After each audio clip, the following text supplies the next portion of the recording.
You actually talked about that in next episode. Let me start that just section. Yeah. Just gonna do that. So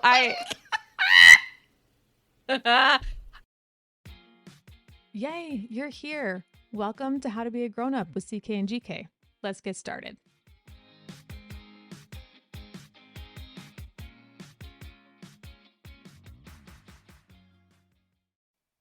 Hello, friends. We are so glad you're here today.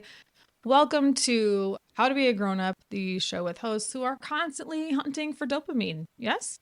I think we are all the time. Always. That's a fact of life it's at this gone. point. See? Yeah. That's unfortunate. And we're done. Bye, everybody. See you later. That was the episode. Dopamine hit. Lost. Okay. I'm Caitlin. And with me today, co-hosting for Jenny, is Ariella Monte, who is the author of Roots in Ink, and she is a sunbeam wrapped in a flannel shirt. I love that. I love flannel. I know. As my fellow bisexuals know, it's the uniform of my people. The peoples. Yeah. The uniform of my people. Mm-hmm. Also elder millennials who I was gonna say, like, came of age of age. Right. I am from San Francisco during the 90s. Grunge was my life, right? Okay. Today we are starting a series on a topic that is very near and dear to the show, to Ariella and myself, to Jenny, to our entire families. And that is ADHD in general, in particular ADHD in women. And we've got a whole host of topics around this. So I hope you'll stick around for the next few weeks as we kind of take a deep dive into what this means for us. But today, I'm just going to go over the basics, meaning what it is, what it looks like in women, particularly my symptoms, and I'm sure I'll mention some of Ariella's as well, and why you're hearing so much about ADHD now, when, as we mentioned, the elder millennial generation did not grow up with it like that, right? No. Yeah. Really, the whole point of this episode and this whole series is validation, which is what we're always here for. If you see yourself here, you are not broken. There is nothing wrong with you. Here's what helped us. Here's what we've learned about ourselves. Here's what we've learned about our children. And I hope that you find some peace and comfort in this episode if this is relatable to you at all. I have a couple of sources today. One of them is from the New York Times. It's called "We've Been Thinking About ADHD All Wrong." I will link that in the show notes. Another one was "Speaking of Psychology, Why Are More Adults Being Diagnosed with ADHD" with Russell Ramsey. This is the ADA's podcast. And the episode is really great. The transcript is super helpful if you want to learn more.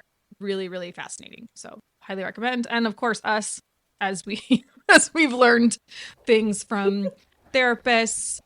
And when we say I read something somewhere, we mean we saw it on TikTok. Okay. Yeah. Pretty much. What is ADHD? It's not squirrel syndrome. You're not a magpie. You're not like something shiny might distract you, but it's not that.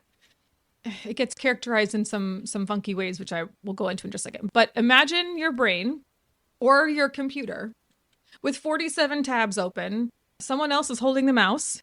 One of them is playing an ad over and over again, and the other one's got a YouTube video on loud. So it's not an inability to pay attention.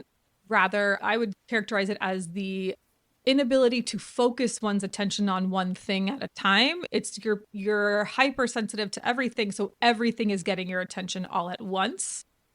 Or in the case of a hyperfixation, only one thing for all eternity. Right. By that, I mean the next 27 hours. So it is officially in the DSM. It's got DSM is the diagnostic book of all the mental health disorders. And there's all these different versions. We're on the 5R something, doesn't matter. But it is a neurodevelopmental disorder that affects executive function, like working memory, focus, and impulse control, which is a very short and succinct definition for something that is anything but that, right? Yes. Yeah, right. What we know is that there are brain differences in people with ADHD versus those without. There are imbalances with dopamine, which is why I made that reference to dopamine earlier in the episode, and also norepinephrine, which both are chemicals that interact with parts of the brain. And it kind of has been mentioned as like erratic brain Wi-Fi signal. I don't know why that was the term that I kept seeing over and over again, but it does make sense to me. Yeah. Yeah, that does make sense. Yeah. I've learned more about neurotransmitters in the past, 4 years than I think I have ever in my life. Those are the transmitters or neurotransmitters that are out of whack if you have ADHD. So dopamine and norepinephrine. Within ADHD, there are technically 3 types. There's the stereotypical one, which is the hyperactive boy presentation, right? They can't sit still, their legs jiggle, they're constantly tapping, they're always on the move, they're forever talking. They blurt out answers, they interrupt, they take risks without thinking, they're incredibly impulsive. A lot of the time, we think of little boys when we think of hyperactive disorder. It's very common in women too, but you don't see it because the hyperactivity is not physical, it's in the brain. It's jumping from one idea to the next all the time. Yes. The next type would be inattentive, which is very common in women and girls. It often looks like zoning out in mid-conversation. For me, it's not necessarily zoning out, although that does happen to me quite a bit. It's also taking a minute to process, but saying what instead. So someone says something, I hear it, and I go, what? And then I answer the question right after that. The delay. Yes. The what delay?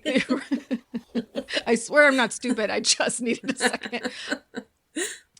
Losing things, but not just losing them. It's losing them when they were just in your hand. Things like you put something in a safe place for safekeeping, and then you can't remember where that safe place was.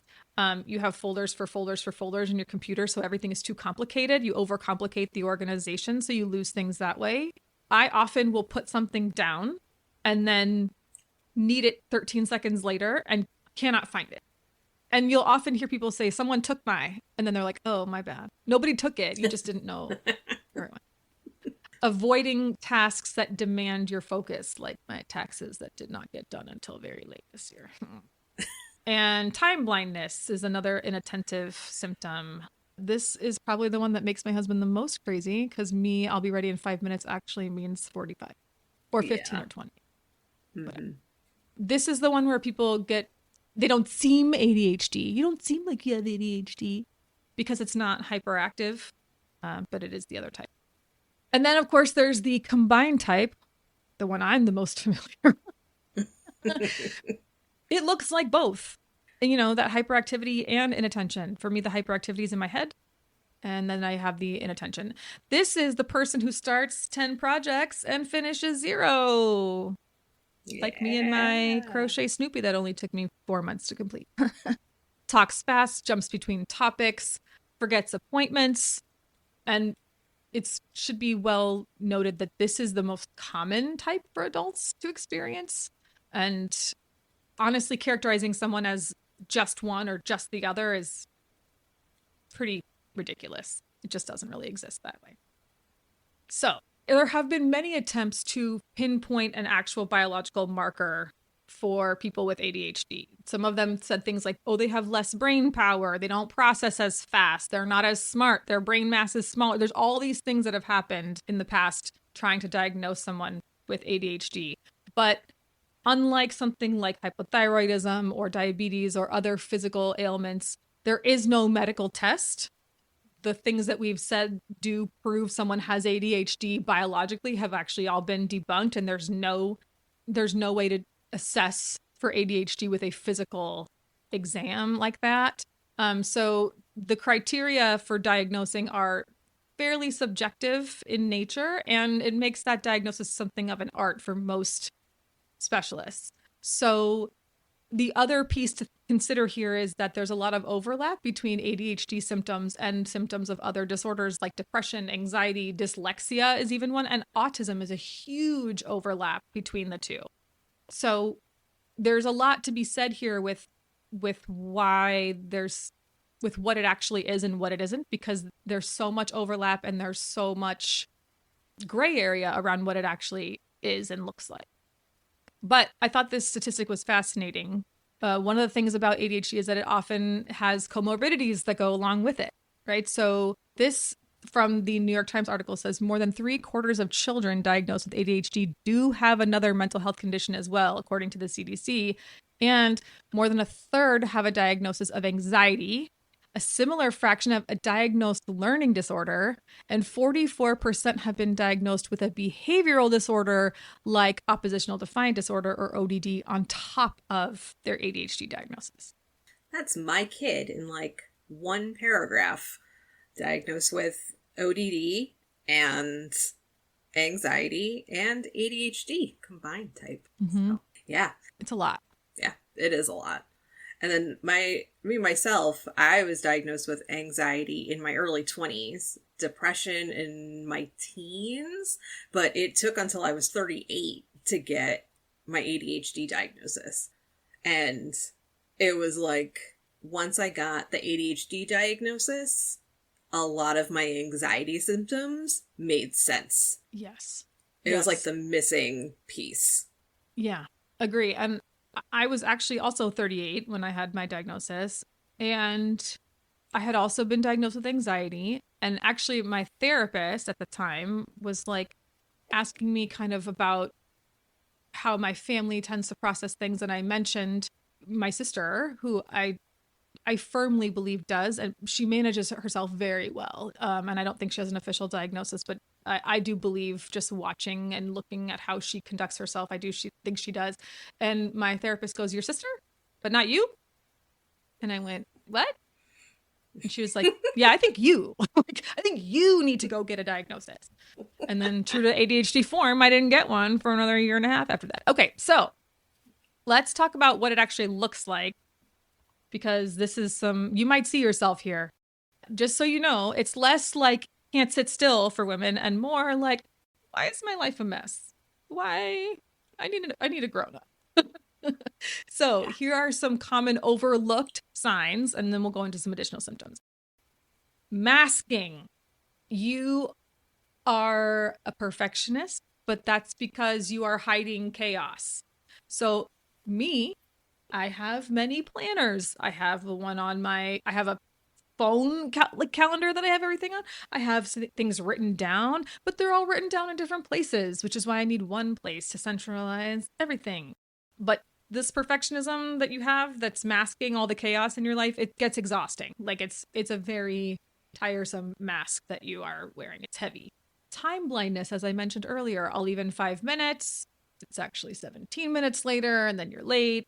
Or I'll work on the podcast for an hour, and then 3 hours later, you're still sitting there. Right. This one kind of hit me, and I felt like I needed to go back to my therapist. Emotional roller coaster. There is an element of ADHD called rejection sensitivity dysphoria. It's where you get a critique of some sort, and it feels like it's a personal attack. It's a very emotional experience to receive criticism, and you feel like you're a failure in the process. And this is also the all my friends hate me, even though you have no reason. There's no reason for them to hate you, but they added a thumbs up at the end of a text, and you're like, that's it. I'm the worst. They hate me. That might have been one of the clues that you thought I had it, because at one point I was like, no one's talking to me on our group chat. Like, did I say something awkward and no one's answered? And I was like, are you guys okay? Like, did I say something stupid? And then everybody was like, no, we just got busy. It's fine. Like, your joke was funny. Calm down. And I think you were like, you might want to calm down with that. That also goes into this low emotional regulation, which is another overlooked symptom of ADHD, but it makes every feeling you have more intense. And this was really common for me when I was teaching. You react in a bigger way than you intended to. Or for me, I'd be like, I'm in a great mood today. And then I would get a kid ask me one thing, and then 14 seconds later, the other kid would interrupt me as I was answering something, and I would completely lose my mind and be like, blow up like a volcano, even though I really thought I was in a good mood. And the kids are like, whoa, you're crazy. Like, it was just, it's like an irritability almost is the way that I would describe it. But you don't react the way that you expect to with this emotional regulation issue. hyper focus, hijacking your time.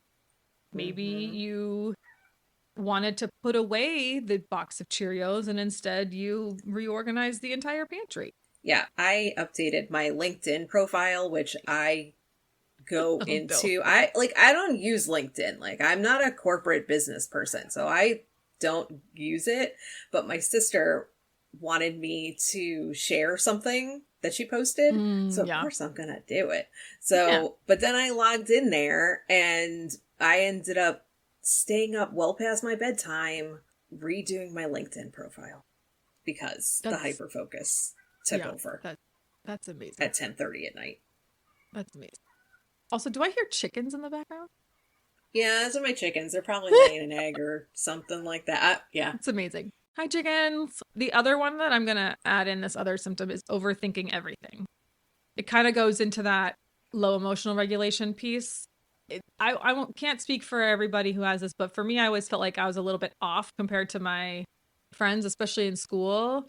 And it kind of triggered this over analysis of everyone else's behavior towards me. And so I overthink everything. Like, I will have an instinct. I will immediately second guess that instinct, third guess, research things that don't matter because it, like, you know, I'm over here looking at different types of deodorants for 30 minutes because it's like, I don't know which one I need to buy. And I'd like, what if it, you know, it's just constant overthinking and second guessing everything. So those are some common ones. Here are some other ones that I thought were exceptionally important to mention. And this is not all of them. These are the ones that I also experienced. Poor object permanence. If you're not sure what that is, that's the thing that when there's a baby and mom hides behind a blanket, baby thinks mom's gone. This is why peekaboo is funny, right? Because all of a sudden mom's there again, right? So, but for people with ADHD who have poor object permanence, literally out of sight, out of mind is life. If it's not right in front of me, it doesn't exist. Here's what I mean. I will have alerts on my computer for when a meeting is supposed to start. The alerts used to go off 10 minutes before the meeting. I would dismiss the alert and then be 10 minutes late to the meeting because I forgot that I had the meeting. So this goes for calendar appointments, everyday objects, people, friends, family. Oh, God. Yes. And emotions. I've always said, like, oh, I'm so good at compartmentalizing. That's not what I mean, it is, but that's not what this is. This is me forgetting that someone that I love passed away. And then when I remember, I experience that grief all over again. Or me forgetting that my friend, hi, Anne, if you're listening, I got your text message a couple weeks ago. I legitimately thought I answered you in my brain and then didn't send it. And then I'll write the note that says, text Anne. I'll stick it on my phone, see it there, and remove it and put it somewhere else, and then forget to text Anne. Like, it's just, if you cover up something, it's gone to me. Yeah. Don't know where anything is. Poor impulse control. When I cover something up, I need to go buy another one. So it doesn't really, it's not necessarily like cliff diving or anything. Like, it doesn't really look like that, especially for women. It's more like overspending. Right. Amazon Prime addiction, chasing dopamine by making impulse purchases is a really common one. Right. Pretty sure this is why Jenny is not allowed to have a Prime account on her own. Okay. Oversharing. Oversharing and then regretting it and thinking everyone hates you. And or you made an ass of yourself. Yeah. Yeah. And then also making someone else's story about you because you're oversharing. You're not trying to make it about you. You're just trying to show empathy. Like, hey, my cat passed away. I'm sad. Oh, I know what that feels like. When my cat passed away, here's what happened. Blah, blah, blah, blah, blah. And then the other person's like, I'm so sorry that happened to you. And you're like, yeah, thanks. Oh, shoot, we were talking about you. Like, it's not intended to be. How many times have I done that? Saw All that the symptom time. and I was like, oh my gosh, my friend was hate me. And then, and there you see the need for therapy. Okay. I loved this one. Great in a crisis, overwhelmed by the everyday. Yeah. Do you Yep. have that? Oh, absolutely. Absolutely. Yeah. That one hit me, and I didn't realize that that was a symptom, but it absolutely is. If my child throws up in the middle of the night, I know exactly what to do, how to do it, the order in which to do it, and I can stay calm, get it done, and go back to sleep. However, if you tell me to write a blog post, for example, I cannot I cannot get started.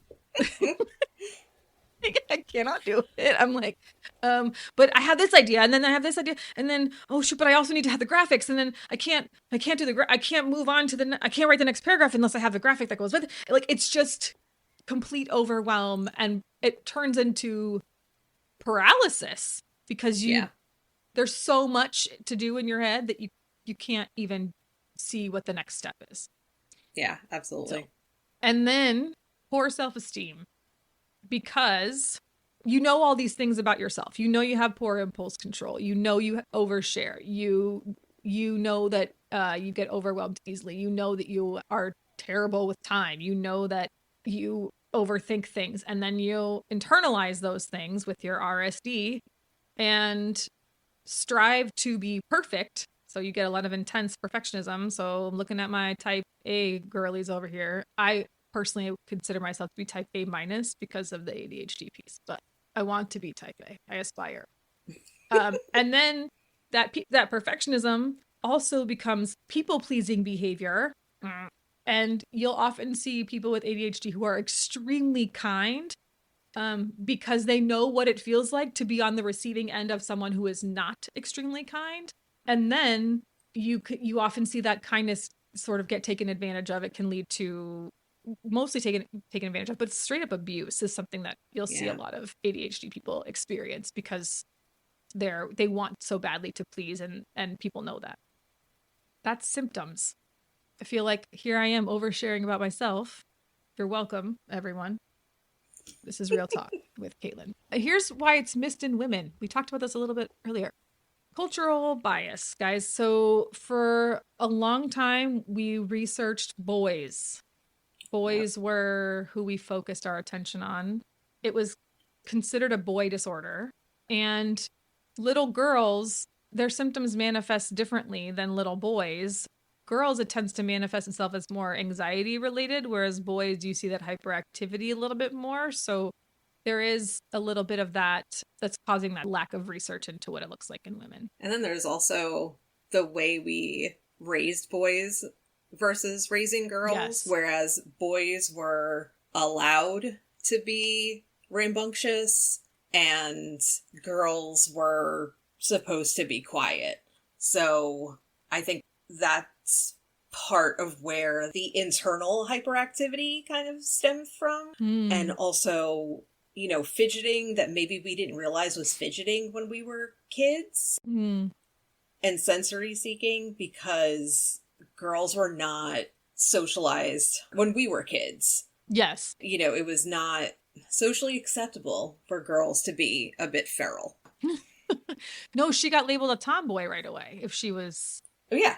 Yeah, that was me. Feral. I was labeled a tomboy, right away. But I also, when I think back on it, I see a lot of... Mostly because I see it in my son. My son has a lot of the same sensory-seeking fidgets that I did growing up. So now I'm realizing, when I was doing, when I was chewing on the ends of my hair, that's a fidget. That's very common. Yeah, with that's people a stim for sure. ADHD. Yeah, so I think that is another one of the reasons why we flew under the radar. Yeah, I mean, when I told my mom that I was diagnosed, she was like, I never would have believed that you had that. And that's because I did have school-related anxiety, and I masked all that with that perfectionism piece of but yeah, I mean, it definitely was there. It just was not showing itself the same way. So, yeah. And because of this, the way that ADHD presents itself and how similar the symptoms are to other disorders, women will often get mislabeled. they're labeled as anxious or scatterbrained or hormonal, which is the bane of my existence. So when we talk about racing thoughts, that's very often associated with anxiety. And in some ways it is, but I almost characterize anxiety as like racing thoughts that are also negatively focused. You're not worrying about like good stuff that can happen. There's also some intrusivity that comes with that anxiety piece, I think. Yeah. And that happens to me. I do have those anxious, intrusive thoughts, but for me, my racing thoughts are like, first I have to go do the laundry, but before I can do the laundry, I got to pick this up, and then where's my phone, and then oh, I need a drink, and then like it's all the back and forth, and like I do the thing where you take a step forward here, but then you're like, oh wait, I got to go over, and you know, you're kind of looks like you're trying to like juke someone on a basketball court. Like, just look like you're just going back and forth all the time. Like that's what most of my racing thoughts are. They're less doom and gloom and more incessant back and forth, like a ping pong ball or a pinball. Right, right. I think that is how mine manifests more now. It's the like, I got to do this, and then I got to do this, and I got to do this. And when I think about what it was like when I was younger, or even like pre-child, it was the fights you have in your head while you're in the shower, you know, or every argument that you win while you're in the shower. Right, I win exactly. every one of those. Yeah. Yeah, it's more stuff like that. Or like, oh, I saw a thing on Facebook and now I'm thinking about how I would respond to something like that. Or yes, like this is where a lot of like my book ideas ended up coming from, because a thing will trigger a thought and then my brain will just kind of run with it, and that is like all I'm thinking of for the rest of the day. The thinking about how you would respond, that's a pretty common one. And this isn't like when you were a kid and you would like count the number of paragraphs that you would have to read beforehand. This is like the situation has literally nothing to do with you, but somehow you put yourself in it and then you plan out the argument or conversation or whatever. That is a wild thing. I hadn't thought about that, but yes, that does happen. Yeah. So the big thing that we're seeing is there's a big like crush of content all related to ADHD and people with ADHD. Now, maybe that's just my feed because I tend to like all of that stuff. But I do think that we're hearing a lot more about it now for a few reasons. So these are kind of the big ones that I have come up with, and you might have other ideas and I'd love to hear them. But here's what I'm thinking. One, TikTok therapy is a thing. This viral accessibility of content that one reduces the stigma of what it actually is, but also is so relatable to so many people. People are seeing themselves in that content and going, this is hitting a little bit too close to home. I think this is something I need to explore. I think in some ways there was a little bit of this whole spreading myths about what it is in some of the content that I've seen, and that always exists. You have to be careful about the content that you consume online, obviously, but there is quite a large number of content creators who are saying this is what it actually looks like. It's not that I forgot my keys. It's that I have my keys in my hand and I'm searching the house for my keys and I'm accusing my family members of stealing my keys from me, and they're in my hand. Yeah. So that's one, TikTok therapy. The pandemic, I think, has a really big influence on this. I think, one, people's routines completely shattered during the pandemic. And as someone who thrives on routines, an ADHD person in particular thrives on routines, they get bored to death of them, but they do better with them. So just keep that in mind. I think that exposed a lot of people's hidden struggles with all of these issues. Like they're I can't think of the word because brain. What's the word for executive function? Oh, there it is. That's where. So when you're on a routine and you know this is what I'm going to do every day, and then your routine is completely shattered and you can't get anything done, that's a big shift, and people kind of go, wait, what's wrong with me? And I think a lot of people were like, well, it's the pandemic, everything's up in the air, we're all confused. It's not that. For me, I noticed it after I quit my job teaching, because teaching is a very regimented schedule, right? During first period, I did this. During second period, I did that.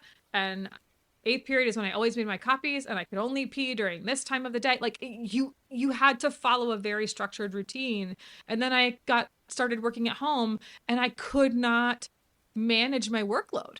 Yeah. I couldn't figure out why. And I Yep. couldn't establish a routine for myself. I need someone else to create the routine for me and hold me to it. And I think that was a big, big part of it.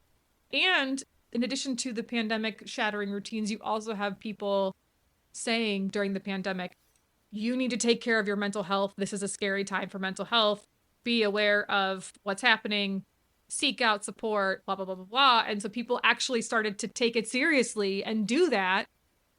And they're finding out at 38 that they have this disorder that they've had their whole life, and all of a sudden everything makes sense, and then they go out on TikTok and they talk about it. So you're seeing those things happen at the same time. Yeah, I agree with all of that. The other piece of this is, I think that there's been a lot of medical progress, and we have a long way to go with medical progress here, especially with regard to women. But there is now a better understanding of how ADHD symptoms manifest themselves in women, who often present with that inattentive or combined type, and better diagnostic criteria in general for children too, right?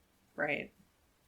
I think that there's been a concern, almost a blowback of like every kid who's hyperactive in class has ADHD, so we're not going to diagnose anyone with ADHD for a little while.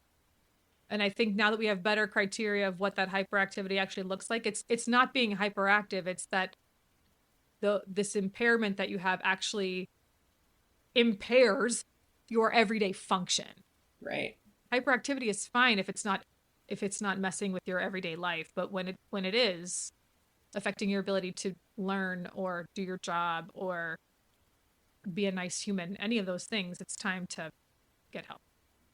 And there's also more openness. I think some of it's coming from Gen Z and maybe even some millennials too, about being willing to talk about mental health when that wasn't a thing that boomers or generations before really did talk about. Even Gen X, I would say, is kind of on the border of that, not really talking about it so much.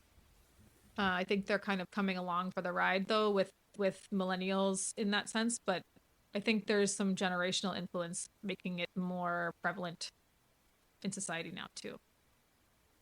And that means more people are going to go seek answers now that we're talking about it.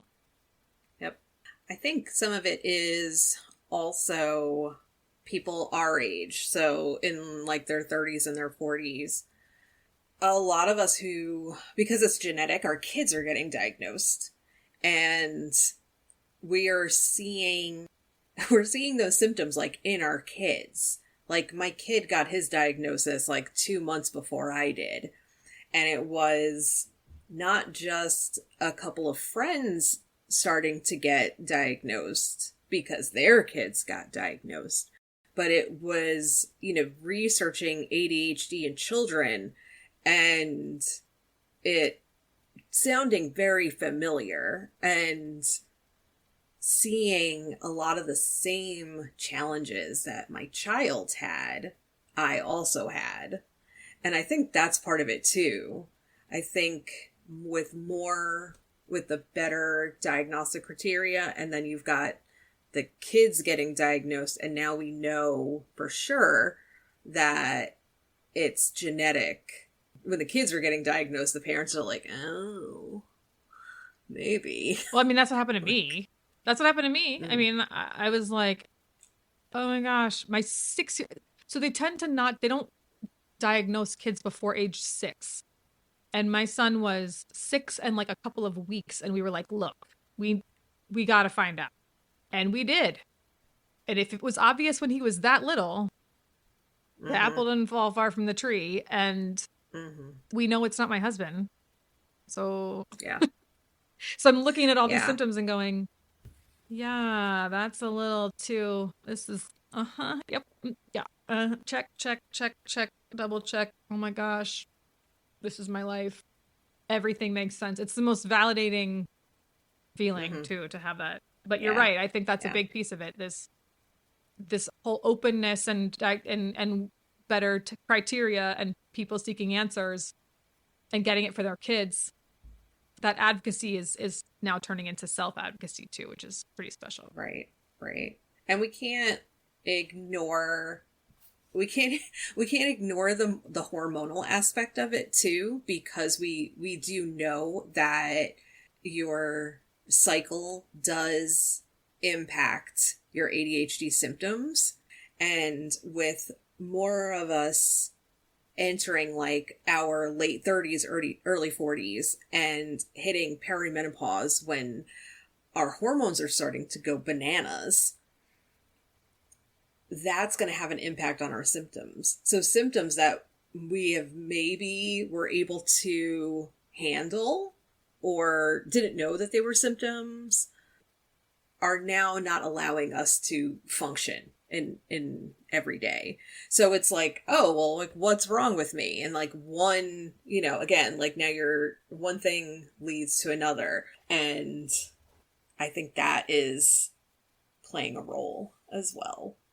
I would agree with that. And I think that's one of the areas I think we need a lot more research into is we know that during phases of a woman's cycle, you're going to experience better symptom management versus much poorer symptom management. And I think it would be very beneficial as women our age. I think we need to be doing more than just tracking. I think we need to be sharing what this looks like to see kind of what's going on here. But that is a fascinating point. I hadn't thought about it that way either. Yep. Yeah. All that to say that if you've ever lost your phone, that doesn't mean you have ADHD. But if you've lost it while it's been in your hand, let's you and I have a conversation. Yeah. Before we wrap sort of this basic intro, we're doing a series on this, so you're going to get more information about this whole thing. I wanted to share a few of my favorite Instagram accounts, and I'm sure you'll have some too, or TikTok accounts that have really great ADHD content. I really like Instagram accounts for this because it's very easy to go for, especially for an ADHD person, to go down a rabbit hole here. But these bite-sized bits are often all I have the bandwidth to absorb. So that's why I'm saying, let's look at this. One of my favorites is ADHD doers. They share memes, but they also share helpful tidbits of information, which is great. One of my favorites who does not get enough credit, I don't think, is Coaching with Brooke. She has amazing content.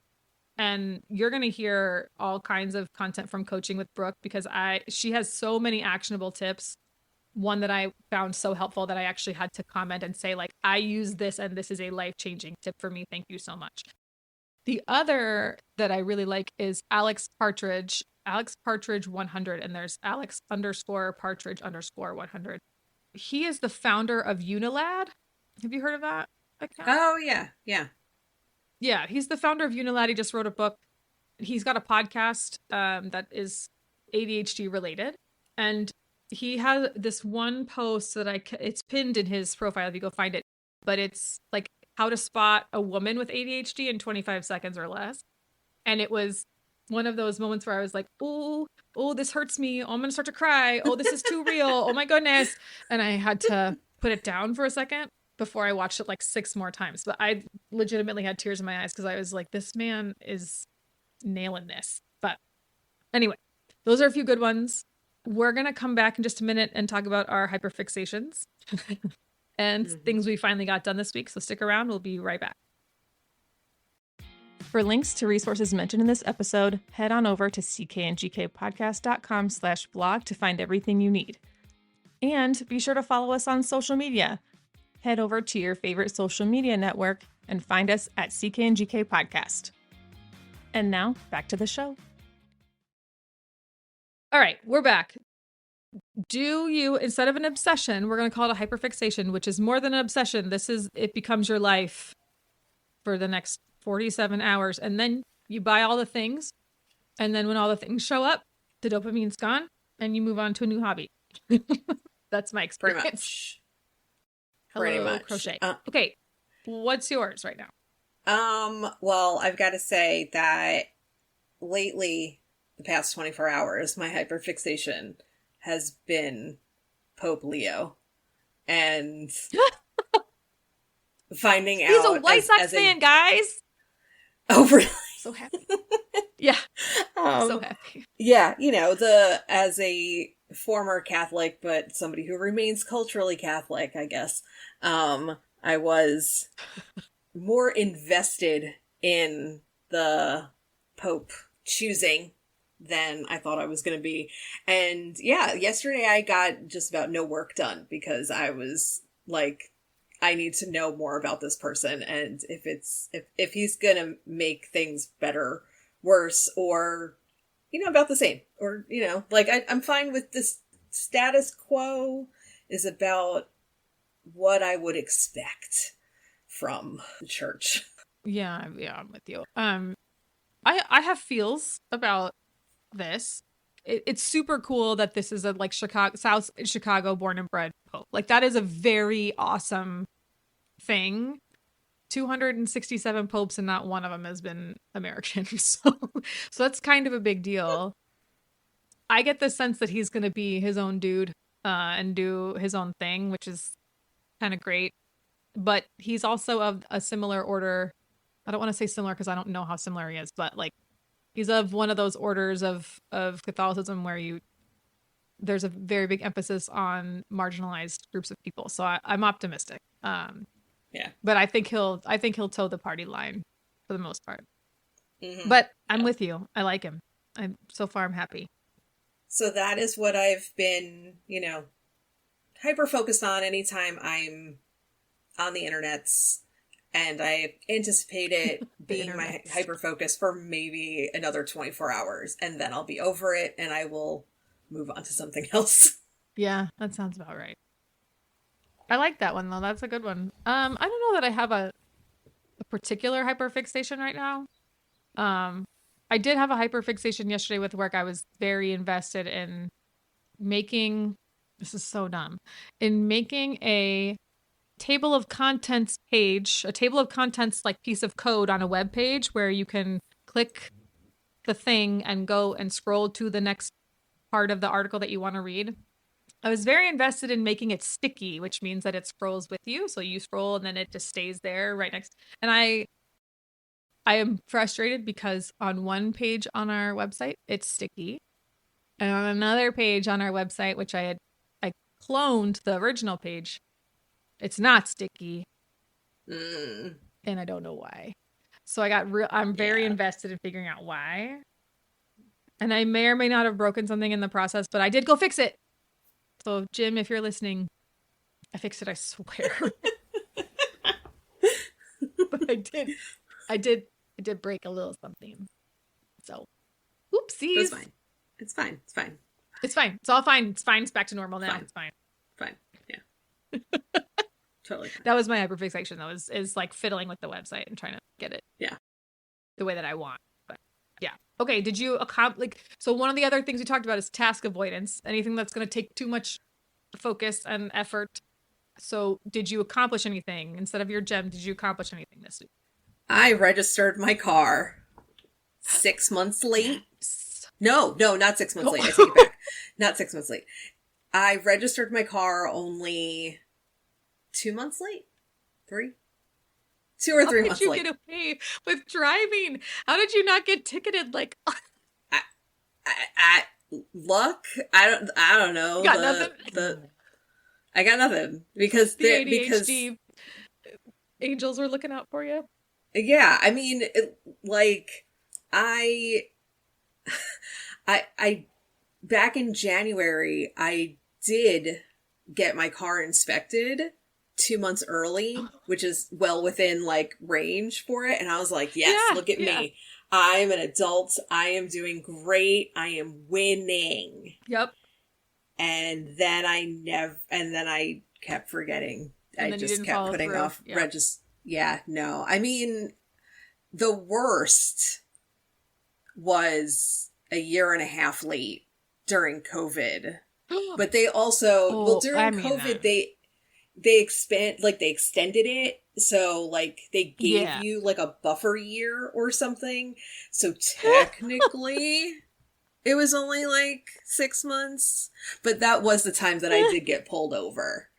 And the cop was like, your car needs to be... I'm like, I know, COVID, child. And so I did it. It literally took me 2 minutes. It took me 2 minutes online. It took me 2 minutes. But it's done. I got the sticker. I put it on my license plate and everything. Yeah. But it doesn't take 2 minutes. It takes the time you have to go get the inspection. And then, like, there's more to it. That's the piece about it that I think people don't understand with ADHD is that it's not just, it's the work between the work. It's all of the teeny tiny little steps that have to make something happen before you can accomplish anything. It's so frustrating. Right. Totally. Yeah, totally. Yeah. So mine is, speaking of that, I talked to my boss the other day, and the thing I accomplished was that we are going to, from here on out, say progress is wellness, because, as I mentioned, it's not the work. It's the work between the work. It's not just getting a blog post live. It's writing the blog post, getting it approved, making all the graphics, designing the page so that it works properly. It's making, this file doesn't fit properly. Got to remake the files. Now I have version 1, 2, 3, 4. It's all of the little things that go into what looks like a really easy thing getting done, crossing it off your list.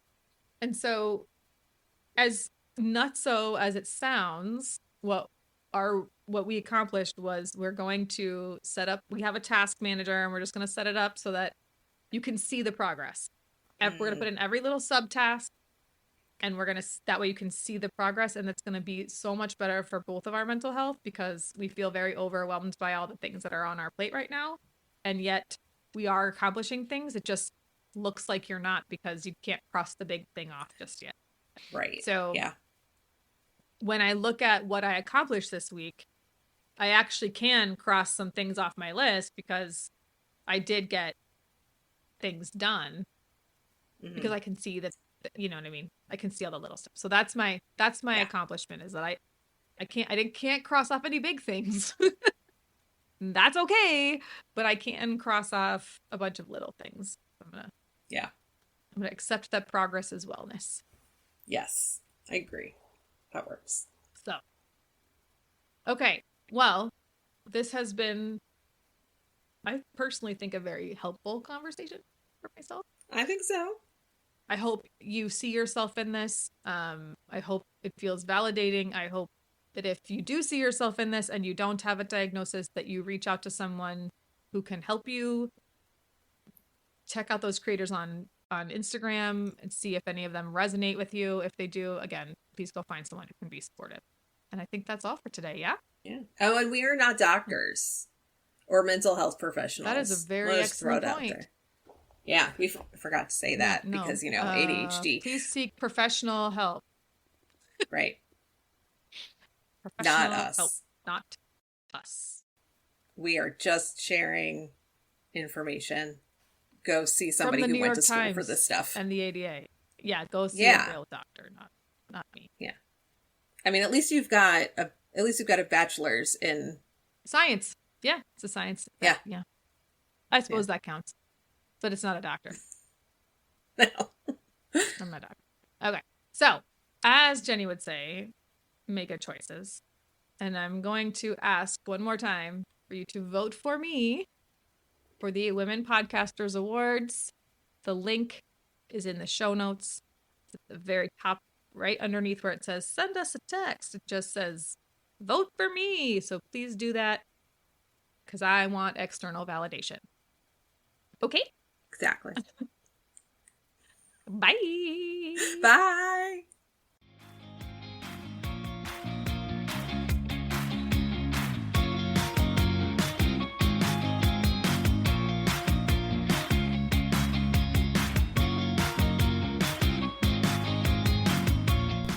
Hey friends, thanks for listening to the CK and GK podcast. Find us at CK and GK podcast on Instagram and Twitter, and rate, review, and subscribe on Apple Podcasts, Spotify, Good Pods, or anywhere else that you pod.